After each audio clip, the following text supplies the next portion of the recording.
Hi and welcome to TMG Movie Reviews. I'm Rick. I'm Andrew, and today, from 2006, David Slade's Hard Candy, starring Patrick Wilson and Ellen Page. Yeah, this film is so sort of like... It's terrifying. Yeah, it's terrifying. The opening scene is of two people chatting online, and it's just sort of sets a creepy tone to begin with, because you sort of see that he's older, she's younger, and you think, oh, what is he doing? He's sort of like grooming her.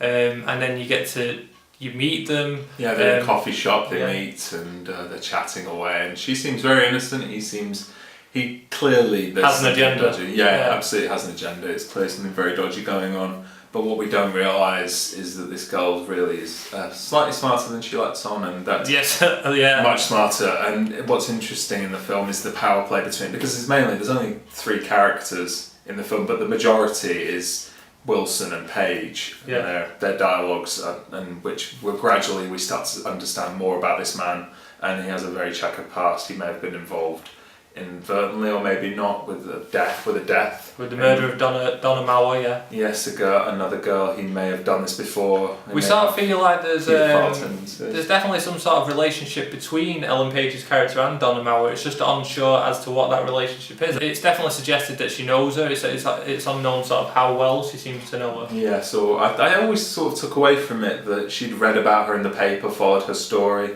and sort of developed this kinship with her, and then somehow found out that Jeff, the character played by Wilson, may or may not have been involved with her death. Yeah, I mean, it could be that. It could be something as like little as she literally read about the girl, or it could be a sister. We really don't know. No, we're given very little about Ellen Page's character. We don't really know who she is or where she comes from, but we just know she is pushing an agenda of her own, which could well involve the removal of something that this man does not want to lose. No. Me and Rick went to watch this at the cinema when it came out. I think we watched it, and at least several people walked out, and I can remember sitting through most of it with my legs crossed. Quite tightly. There's definitely a scene in this film that will make a lot of men in the audience want to cross the legs. Yeah.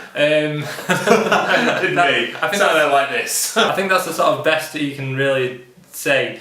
But one of the things I really liked about the movie is Ellen Page is absolutely outstanding. Yeah, she's a terrific actor, brilliant in everything from Juno to Inception, and here is a star-making turn. Yeah, I like the fact that the colour red is used quite a lot in this movie. Like you see her with the red hoodie on, like a little Red Riding Hood sort of. You think she's the victim, she's not the victim. If she's setting the character of Jeff up, she actually lures him in to her trap, and she has the brilliant line of Jeff, playtime's over. Yeah. That was the great line of I hate gold frap, and I kind of agree with that. Yeah. So she's terrific, and Wilson as well. He's slightly underrated as an actor. I think he's very good because he has the look of an ordinary guy, sort of nice, young, sort of honest-looking kind of guy, but underneath obviously has a very, very disturbing agenda. A man who's, as we know, may not have been involved with a number of young girls' disappearances before.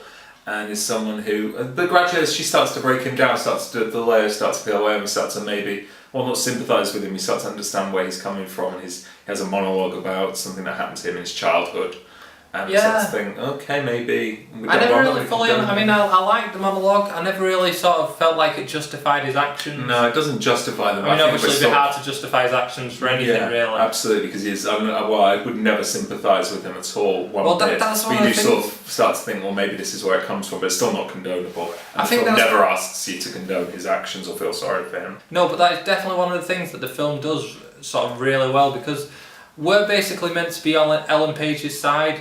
Because Jeff is a paedophile, and he takes pictures of girls. It's looking like he was involved in the murder of a girl, possibly. So we're definitely meant to be on Ellen Page's side, even though she makes it difficult at times to be on her side with some of the actions she takes. And that's where the movie sort of goes into like this grey area where you think, is it trying to make me feel sorry for him? Is he the victim? But obviously, then you think he can't be the victim for the things he's done.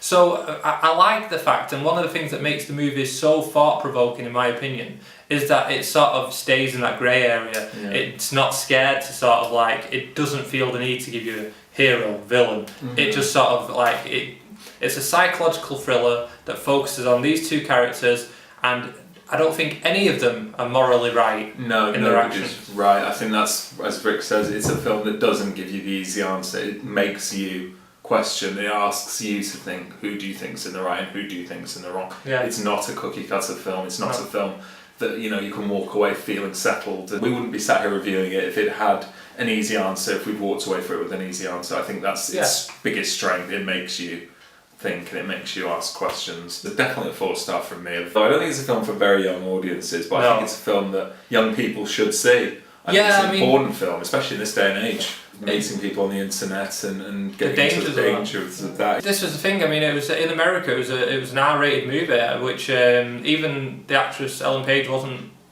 She understood it, but she wasn't too happy about it because I mean, this film should be seen by definitely sort of a teen audience. Yeah, it's an 18 certificate here in the UK, and I don't think it should have been an 18. I understand why it is. Yeah, and but it's not aggressively violent. It's all like a play, really. It's not it is very violent much like film terribly. I think a 15 would have been more suitable myself. But yeah, 4 stars for me. One of the very, very good film, very thought-provoking thriller too.